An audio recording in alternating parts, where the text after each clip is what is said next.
निरहुआ जी का विरोध करने का जो मेरा मुद्दा था, जो वजह था, वो कल भी था, आज भी है, और अगर उन मुद्दों पे वो फोकस नहीं करेंगे तो आगे भी रहेगा। देखिए, ये दिनेश लाल यादव की जीत नहीं है। अच्छा, भले दिनेश लाल यादव उछलते रहें।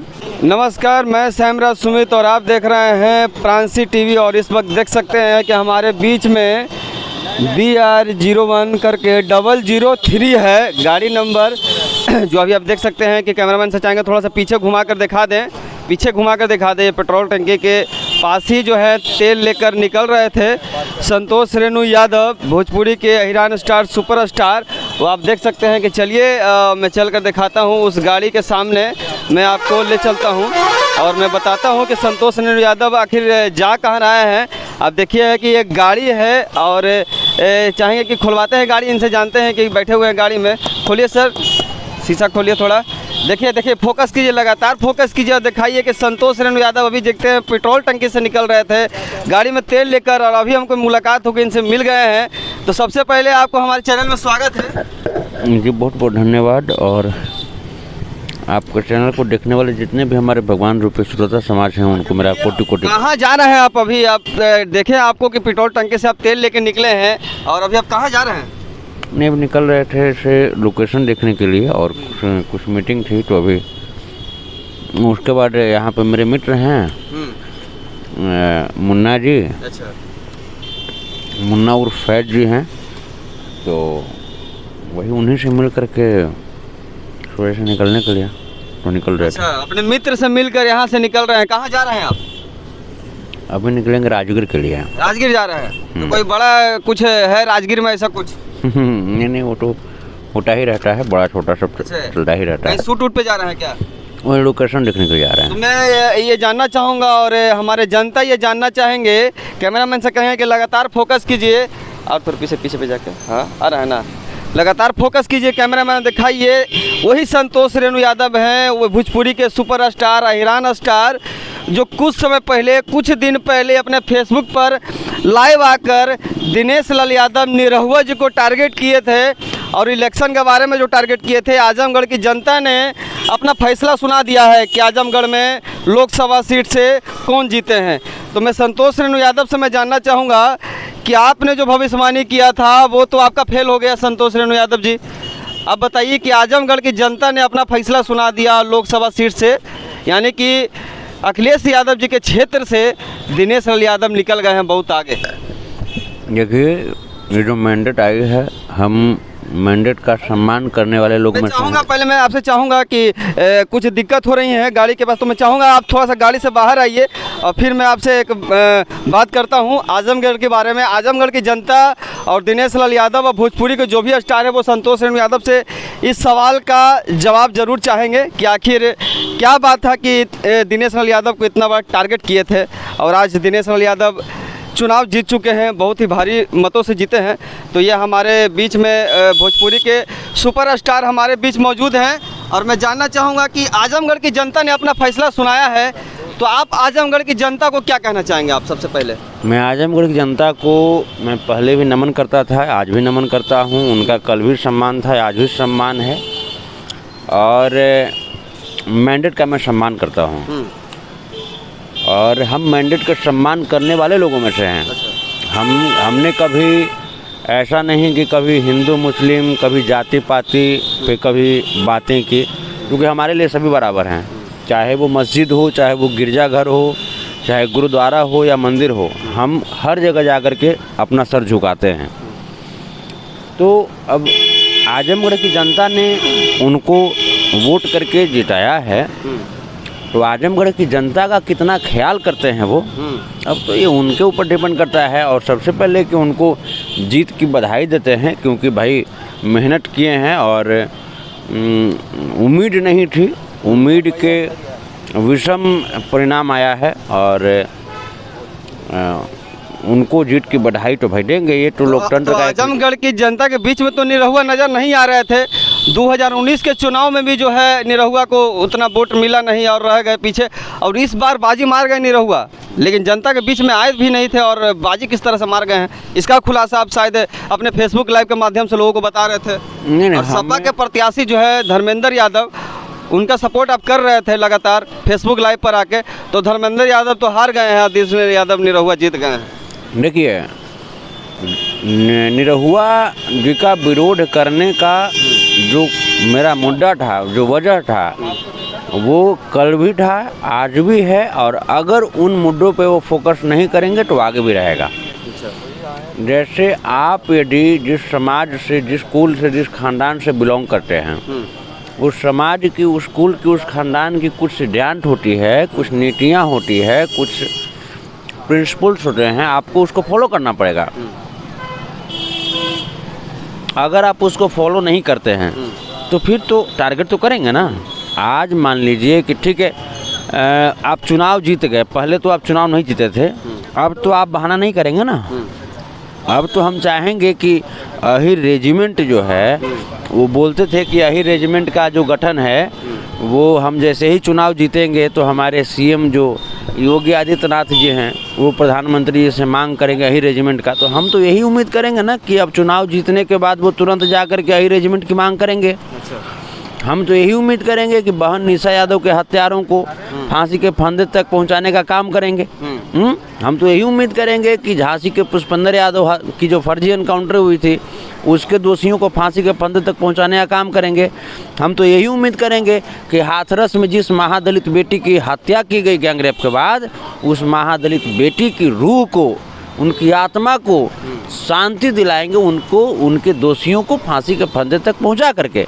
हम तो यही उम्मीद करेंगे कि जो हिंदू मुस्लिम करके जो एक विद्रोह टाइप का छेड़ दिया गया है, उस विद्रोह में ये कुछ पर्दा डालने का काम करेंगे।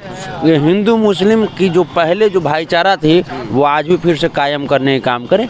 तो हम तो यही उम्मीद करेंगे ना। और आज भी जिस मुद्दे पे मैं कल था, उस मुद्दे पे मैं आज भी हूँ, और हमेशा मैं जनमानस की आवाज़ को हमेशा मैं सत्ता से पूछता रहूँगा, क्योंकि मैं एक कलाकार हूँ, वो बाद में हूँ। सबसे पहले मैं एक इंसान हूँ, और मैं हमेशा बोलता हूँ कि सबसे पहले मैं एक अहिर हूँ। तो मैं अपने अहिर समाज की जो भी समस्याएं हैं, वो मैं सामने रखूँगा, चाहे वो दिनेश लाल यादव हों, चाहे वो सामने कोई भी हो। तो मैं ये जानना चाहूँगा कि अखिलेश यादव के क्षेत्र में दिनेश लाल यादव निरहुआ बहुत आगे निकल गए हैं, तो क्या प्रभाव पड़ेगा अखिलेश यादव पे, क्या प्रभाव पड़ेगा धर्मेंद्र यादव पे, क्या प्रभाव पड़ेगा इसका? देखिए, ये दिनेश लाल यादव की जीत नहीं है। अच्छा, भले दिनेश लाल यादव उछलते रहे, बीजेपी की जीत है। बीजेपी की भी जीत नहीं है। अच्छा, है जिसका प्रधानमंत्री है, जिसका इतना सारा मंत्री है, वो जाकर के 20,000 वोट से जीत रहे हैं। ये उनकी जीत नहीं है। कहीं न कहीं बसपा और सपा दोनों एक दूसरे को गठबंधन नहीं कर पाए। वहाँ पे जो मुस्लिम प्रत्याशी जो थे, वो बहुत सारा वोट काटे, जिसके वजह से ये चीज़ें हुई। नहीं तो दिनेश लाल यादव कहाँ चुनाव जीत रहे थे। लेकिन चलिए, जीते हैं, मैंडेट का सम्मान करते हैं, उनको बधाई। फिर भी लेकिन आपने फेसबुक पे आकर बोला था कि धर्मेंद्र यादव जीत रहे हैं, इतनी वोटों से जीत रहे हैं, और धर्मेंद्र यादव हार गए और दिनेश लाल यादव निरहुआ आगे निकल गए। क्या कारण है? ये लोकतंत्र का हिस्सा है। हार जीत लोकतंत्र की शोभा है। हम हमेशा जनता के साथ खड़े रहने वाले लोग हैं, जनमानस का सम्मान करने वाले लोग हैं। हार जीत होती रहती है। अब दिनेश लाल यादव की तरह हम पागल तो नहीं हो जाएंगे ना। अच्छा। कि हम लकीरें मिटाने की बात कर देंगे। तो क्या बोले थे दिनेश लाल यादव की लकीर मिटा देंगे हम? तब पिछला बार तो वही बोले थे कि लकीर मिटा देंगे। 2019 वाला। अबरी हो सकता है कि अबरी तो कुछ नहीं मिटाइएगा। अबरी जनता की समस्या को मिटाइए, जनता की समस्या का समाधान कीजिए। देश में जो हिंदू मुस्लिम करके जो एक जो दंगा भड़काया जा रहा है, कभी नुपुर शर्मा से बयान दिवाया जाता है मुसलमानों के खिलाफ में, कभी किसी से कुछ करवा देंगे। ऐसी चीज़ें नहीं होनी चाहिए। हिंदू मुस्लिम सिख ईसाई आपस में सब भाई भाई, ये बहुत बड़ा पैगाम है हिंदुस्तान के लिए। उस पैगाम को धरातल पे बनाए रखने का काम कीजिए। और ये जो जितने भी जो क्राइम हो रहे हैं, जो आप जहाँ से भी आप बने हैं, आजमगढ़ से बने हैं, वहाँ भी जनता त्रस्त है। मैं आपको बताता हूँ, पिछले 5 साल में 82,000 बच्चियों का बलात्कार हुआ है उत्तर प्रदेश में। मैं उम्मीद करता हूं कि दिनेश लाल यादव इन चीज़ों पे फोकस करेंगे और उत्तर प्रदेश की बेटी बहुओं को, बहनों को सुरक्षित करने का काम करेंगे, उनको भरोसा में लेने का काम करेंगे। निशा यादव हत्याकांड में तो नजर नहीं आए थे दिनेश लाल यादव निरहुआ, तो क्या लगता है कि जीतने के बाद इस पे मुद्दा उठाएंगे, इस पे बात करेंगे दिनेश लाल यादव? अब तो कोई बहाना नहीं न रह जाएगा कि हाँ भाई हमारे पास पावर नहीं है। हाँ। अब तो दिनेश लाल यादव जी के पास कोई बहाना नहीं है कि हमारे पास पावर नहीं है। मैं तो यही चाहूँगा, मैं तो यही उम्मीद कर रहा हूँ कि यहाँ से चुनाव जीतने के बाद वो जाएं, वो जा कर के निशा यादव के घर पे जाएं, उनके हत्यारों को फांसी के फंदे तक पहुँचाएं। मैं तो यही उम्मीद करूँगा कि अब तो भाई वो एक बीजेपी में एक कद्दावर नेता हो गए, लोकसभा में बोलने की ताकत रखते हैं। तो नूपुर शर्मा जैसी जो समाज को तोड़ने वाली जो नेता हैं, उन लोगों पे वो नकेल कसने का काम करें, हम तो यही उम्मीद करेंगे। लेकिन निरहुआ भी तो बीजेपी में, वो भी बीजेपी में थी, तो क्या लगता है अपने पार्टी के ही कार्यकर्ता के साथ ऐसा कर सकते हैं? तब तो फिर वही चीज़ हो जाएगा ना कि चोर चोर मौसेरा भाई। अच्छा हैं, मैंने जैसे हमारा घर के आदमी को चोरी करेगा, डकैती करेगा तो उसको हम डांटेंगे नहीं। हाँ। सबसे पहले इंसानियत होनी चाहिए ना। कि अगर वो बोले निरहुआ तो बीजेपी उनको हटाना दे। तो अब तो भैया सत्ता की अगर राजनीति करनी है तब अपना तलवा चढ़ते रहें। अच्छा, सत्ता की राजनीति करनी है तो तलवा चाटते रहें, फिर तो उसके लिए कौन कोई बोलने वाला है। लेकिन उम्मीद तो यही करेंगे जिस उम्मीद के साथ वहाँ की जनमानस, आजमगढ़ की जनमानस ने उनको वोट किया है, तो उस उम्मीद पे खरा उतरें, वहाँ के लोगों का विकास करें, चहुमुखी विकास करें, शिक्षा, स्वास्थ्य, आपको जो आर्थिक जो कंडीशन है वहाँ के लोगों की, उस पर जाकर के विकास करें। जो वहाँ के गांव के लोगों की क्या स्थिति है उस पर जाकर के विकास करें। किसानों के बारे में सोचें। अग्निवीर, अग्निपथ, ये जो कह करके देश को जलाया गया है, नौजवानों को ठगा गया है, इस पे वो काम करें। आप अग्निपथ, अग्निवीर ला करके 4 साल में कहते हैं कि हम नौजवानों को एक और मौका देते हैं कि 4 साल के बाद फिर दूसरे सेक्टर में भी जा सकते हैं। मैं कहता हूँ कि तो फिर दिनेश लाल यादव जी जाएं लोकसभा में और बोलें इस बात को कि 4 साल जब इन युवाओं के लिए जब आप बोलते हैं कि 4 साल के बाद दूसरे सेक्टर में जाएंगे, तो 4 साल क्या नेताओं के लिए काफ़ी नहीं होना चाहिए? मैं पूछता हूँ, मैं जो भी वहाँ सत्ता में बैठे हुए लोग हैं, मैं उनसे पूछता हूँ कि हम लोग भी चाहते हैं कि आप लोग नेताजी, आप लोग भी ज़्यादा समय इधर नेतागिरी में नहीं दीजिए, आप भी अपने परिवार के लिए समय दीजिए। 4 साल काफ़ी है आपके लिए भी। नेता बनिए, कुर्सी पे बैठिए और उसके बाद जाइए परिवार को टाइम दीजिए। अगर आपके पास दूसरा काम नहीं है, जाइए भैंस चराइए, है ना, क्योंकि उसमें भी बहुत मेहनत होता है। आपका फिजिकल मेहनत भी जब होगा ना, तो आपका शरीर भी स्वस्थ रहेगा। तो जो जनता को गुमराह करने की कोशिश कर रहे हैं, आज बताइए ये अग्निपथ के मामले पे कितने लोग आत्महत्या कर लिए, कितने युवा हैं। तो हम तो चाहेंगे कि उन युवाओं के घर पे भी जाएंगे दिनेश लाल यादव, हम तो चाहेंगे ना जी। हमारा काम है क्या? हमारा काम है सत्ता से प्रश्न पूछना। हमारा काम है सत्ता को जन समस्या की ओर ध्यान आकृष्ट कराना। तो क्या लगता है कि दिनेश लाल यादव जो हैं अब जनता के बीच में जाएंगे या फिर उसी तरह से विलुप्त हो जाएंगे जैसे हो गए थे? वो तो भविष्य देखेगा। अच्छा, तो भविष्य देखेगा ना। लेकिन आजमगढ़ की जनता, आजमगढ़ की बुद्धिमान जनता, आजमगढ़ की सम्मानित जनता ने जो उनको मैंडेट दिया है, जो वोट दिया है, तो वो तो इसी उम्मीद के साथ दिए हैं ना। अब आगे क्या करते हैं वो दिनेश लाल यादव जाने। तो धन्यवाद आप दिए हैं दिनेश लाल यादव को, क्योंकि आप ही के भोजपुरी इंडस्ट्री को वो भी हैं और आप भी एक कलाकार, वो भी एक कलाकार हैं। तो क्या कलाकार के माध्यम से आप संदेश उनको दिए हैं या धन्यवाद दिए हैं? कलाकार के माध्यम से तो हमेशा उनको सम्मान है। अब वो माननीय भी बन गए हैं। अच्छा, तो और लोकतंत्र का एक हिस्सा भी है, लोकतंत्र की शोभा है, पक्ष विपक्ष होना चाहिए। तो मैं धन्यवाद तो मैं देता हूँ कि वो चुनाव लड़े, बधाई इसके लिए देता हूँ कि चुनाव जीते। लेकिन एक बात मैं हमेशा कहता रहूँगा कि जिस उम्मीद के साथ आजमगढ़ की जनता ने आपको वोट किया है, उस उम्मीद को, उस भरोसे को कायम रखिएगा, नहीं तो 2 साल बीतते बहुत देर नहीं लगता है। तो देख सकते हैं कि संतोष रेणु यादव भोजपुरी के एक सुपरस्टार, अहिरान स्टार संतोष रेणु यादव निरहुआ जी को धन्यवाद दे रहे हैं। मैं 2 मिनट सर आप समय लूँगा आपसे। निरहुआ जी को धन्यवाद दे रहे हैं, अब वार्निंग भी दे रहे हैं कि अगर नहीं आए तो फिर उसके बाद जनता अपना फैसला सुना देगी। तो क्या कहना चाहते हैं आखिरी में दिनेश लाल जी को, क्या कहना चाहते हैं आप? आखिरी में क्या कहना चाहेंगे दिनेश लाल जी को आप? ये आपके लिए चैलेंज की घड़ी है। कुर्सी हमेशा जितनी ऊंचाई पे होती है उतनी ही कांटेदार होती है। आप जिस लेवल पे जब जाते रहेंगे, जितनी ऊंचाई पे रहिएगा, लोगों की उम्मीदें आपके साथ जुड़ जाती है। पहले संतोष रेणु यादव कुछ नहीं था, चलते रहता था तो अपनी ज़िंदगी जीता था। आज जब मैं कुछ भी करता हूँ तो करने से पहले बहुत बार सोचता हूँ मैं जो कर रहा हूँ उसका समाज में क्या इफेक्ट पड़ेगा। मैं बोलता हूँ उसको भी सोच करके बोलना पड़ता है, मैं जो बोल रहा हूँ उसका समाज पे क्या इफेक्ट पड़ेगा। क्योंकि बहुत सारे भाई हैं जो फॉलो करते हैं, बहुत सारे बच्चे हैं जो आइडियल मानते हैं। तो आपको, और बहुत सारे माताएं बहनें हैं, बुजुर्ग हैं, गार्जियन हैं जिनको आप पे भरोसा होता है। तो इसलिए अब जो है यहाँ से आपकी जो रिस्पॉन्सिबिलिटी है वो बढ़ी है और आप रिस्पॉन्सिबिलिटी को अच्छे तरीके से आप निभाइए। तो एक बात और जानना चाहेंगे आपसे कि जो आजमगढ़ की जनता है वो अपने फैसला सुना दिए हैं और आजमगढ़ की जनता जो है वो देख भी चुकी है। प्रचार में जो प्रचार प्रसार हो रहा था तो भोजपुरी इंडस्ट्री के लगभग बड़े बड़े स्टार जो थे वो दिनेश लाल यादव निरहुआ के प्रचार में उतरे थे और आप नहीं गए थे। आप भी एक भोजपुरी के एक बड़े स्टार हैं, ईरान स्टार जाने जाते हैं भोजपुरी के, तो आप क्यों नहीं गए थे? और जो भी कलाकार गए थे उनको क्या कहना चाहेंगे आप? हम आपको सीआर नजर आते हैं? अच्छा, हैं? आपको हम सीआर नजर आते हैं? जो कलाकार गए थे वो सीआर हैं? अरे बिल्कुल सीआर था सब। अच्छा, कैसे सीआर है? ये वो हुआ किया टबा के सब हुआ कर रहा है। अच्छा, हैं?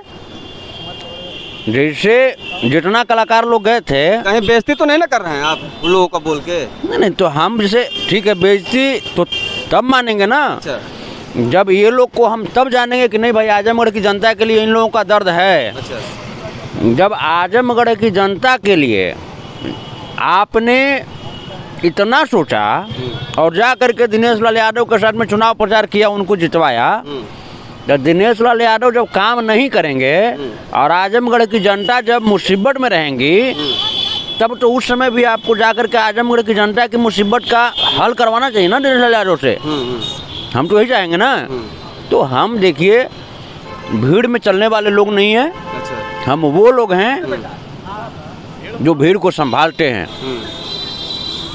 तो अभी मैं कहना चाहूँगा कि दिखाइए, देखिए कितने सारे लोग हैं यहाँ पर जो संतोष रेणु यादव को देख रहे हैं, सेल्फी ले रहे हैं। और हमारे न्यूज़ चैनल के माध्यम से मैं दिखाना चाहूँगा कि संतोष रेणु यादव अभी राजगीर जा रहे हैं शूटिंग के लिए और इनका लगातार जो है सॉन्ग आ रहा है, बोलबम का सॉन्ग आ रहा है आपका, इसके बारे में जनता को बताइए क्योंकि सावन बहुत नज़दीक है। बोलबम का सॉन्ग आ रहा है, हाँ, टेम्पू के पीछे लटकल बानी गर्दा उड़ा रहा है। अच्छा, हाँ, यहिर के असली बेटा मुझ पर फर्क ना पड़ी वो भी चल रहा है गड्ढा उड़ा के।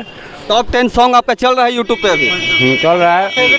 संतोष रेणु ऑफिशियल गर्दा उड़ाए हुए है और ये सब भगवान लोग हमारे हैं। एक बार कैमरामैन से चाहेंगे कि कैमरा चारों पट्टी घुमा के दिखा दीजिए। बहुत सारे जो हैं लोग यहाँ पर आए हुए हैं जो सॉन्ग सुनते भी हैं संतोष रेणु यादव जी का। बहुत बड़े फैन अमीन का हर वीडियो देखते हैं। आप बताइए क्या बोल रहे हैं आप बताइए। हम भी इनका आपके चैनल पे जुड़े हुए हैं, इनका हर वीडियो हम देखते हैं। इनकी बात हमको बहुत अच्छी लगती है। लगता है गाना इनका गाना इनका बहुत अच्छा लगता है और इनकी हर बात मुझे अच्छी लगती है। क्योंकि ये हिंदू मुस्लिम ये सब नहीं करते, सबको एक नज़रिए से देखते हैं और सबको मिलाकर चलते हैं। इनके अंदर किसी तरह का कोई भेदभाव नहीं है, जाति का भेदभाव इनके अंदर नहीं है, ना धर्म के मुताबिक ना जात के मुताबिक, सबको एक नज़र से देखते हैं। तो लोग कहते हैं कि संतोष रेणु यादव जो भोजपुरी का स्टार है वो बहुत जातिवाद करते हैं। जो लोग कहते हैं वो पागल हैं, उनको दिमाग नहीं काम करता है, गर्मी बढ़ा हुआ है ना अभी। अच्छा, एक जनता होकर एक जनता को आप बता रहे हैं कि वो लोग पागल हैं? कहने बता रहे पागल है, उसके मुंह के सामने बोलेंगे पागल है वो। अच्छा, जो सच है वो सच है, हम सच का साथ देने वाले। ये संतोष रेणु जी, जनता लगातार आपको सपोर्ट कर रहे हैं, आपका एकदम स्वागत कर रहे हैं, अच्छा काम ये लोग जनता नहीं है, ये लोग मेरे भगवान हैं, भाई हैं। ये लोग मेरे भगवान हैं, भाग्य विधाता हैं। भगवान नहीं भाई, भाई हैं आप। और अगर ये लोग नहीं होते ना, ये लोग नहीं होते तो संतोष रेणु यादव का कोई वजूद होता। हम जितना बोलते हैं, देखते हैं कभी हमको जेल में डलवा दिया जाता है।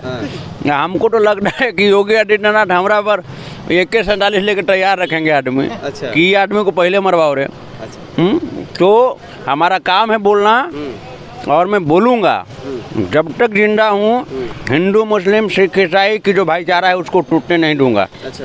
मैं मंदिर में भी जाता हूँ, मस्जिद में भी जाता हूँ, गिरजाघर भी जाता हूँ, गुरुद्वारा भी जाता हूँ। और हमारे सभी भाई लोग हैं। ये सब कौन हैं? ये जितने भी लोग हैं, जो लोग बोलते हैं कि हिंदू मुस्लिम, मैं तो हिंदू हूँ। और एक हिंदू भाई को मोहब्बत देने के लिए, प्यार देने के लिए, देख लिए जितने भी जो हैं ये सब मुस्लिम भाई लोग हैं। जी, हम अब बताइए कहाँ से किसको लगता है कि हाँ मुस्लिम जो होते हैं हिंदू विरोधी होते हैं? अच्छा। कहाँ से लगता है आपको? तो ये जो चीज़ें हैं, ये जो कुछ जो सत्ता में बैठे हुए लोग हैं उनका प्रोपेगेंडा होता है कि हाँ कुछ ऐसा काम कीजिए जिससे मुस्लिमों का जो है वो भावना भड़क जाए, उनको ठेस पहुँचे। लेकिन आप तमाम कोशिश करते रहिए, जब तक संतोष रेणु यादव जिंदा है तब तक आपके मंसूबे को पूरा नहीं होने देगा। मैं आपके हर उन गलत मंसूबे को नाकाम करता रहूँगा क्योंकि मुझे हिंदुस्तान से प्यार है। तो आप देख सकते हैं कि तालियों से स्वागत किया जा रहा है संतोष रेणु यादव जी का। भीड़ लग चुका है तो मैं चाहूँगा यहीं पर इजाज़त लूँगा। और हमारे चैनल को आप क्या कहना चाहेंगे? लगातार आपका मैं कवरेज करता हूँ संतोष रेणु जी। पहले सेल्फी अच्छा, सेल्फी भाई चाहते हैं लेना। देखिए कि सेल्फी लोग ले रहे हैं। इधर आइए आप इधर आइए। सेल्फी लोग ले रहे हैं जो इनके चाहने वाले हैं, भाई हैं, प्यार करते हैं एक स्टार से। और लोग हैं जो सेल्फी देख सकते हैं मोबाइल में किस तरह से लोग हैं जो सेल्फी ले रहे हैं। मैं समय ज़्यादा न लेकर देख सकते हैं कि भीड़ लग गया है और अपने मित्र से मिलने आए थे जिनका नाम मोहम्मद फैज़ आलम और मुन्ना जी नाम है। अपने मित्र से मिलकर राजगीर की तरफ जा रहे हैं संतोष रेणु यादव शूटिंग के लिए। बोलबम का गाना बहुत सारा आने वाला है। भोजपुरी के सुपरस्टार हमारे बीच मौजूद थे। आप इधर दिखाइए, आप देख सकते हैं कि किस तरह से संतोष रेणु यादव जो है यहाँ से राजगीर निकल रहे हैं। इसी तरह हमारे चैनल को आप देखते रहिए, लाइक सब्सक्राइब शेयर जरूर कर लीजिए ताकि जो भी हमारा वीडियो है वो आप तक सबसे पहले पहुँचेगा। आप देख सकते हैं कि भीड़ लगा हुआ, लोग लगातार मिल रहे हैं। बिहार शरीफ के सारे लोग इनसे बहुत प्यार करते हैं और देख सकते हैं किस तरह से लोग सेल्फी ले रहे हैं। तो हमारे चैनल को इसी तरह आप लोग लाइक सब्सक्राइब शेयर जरूर करिएगा और ताकि हमारा जो चैनल है वो आप तक सबसे पहले पहुँच सके। मैं सामरा सुमित, कैमरामैन मोहम्मद इकबाल के साथ, नमस्कार।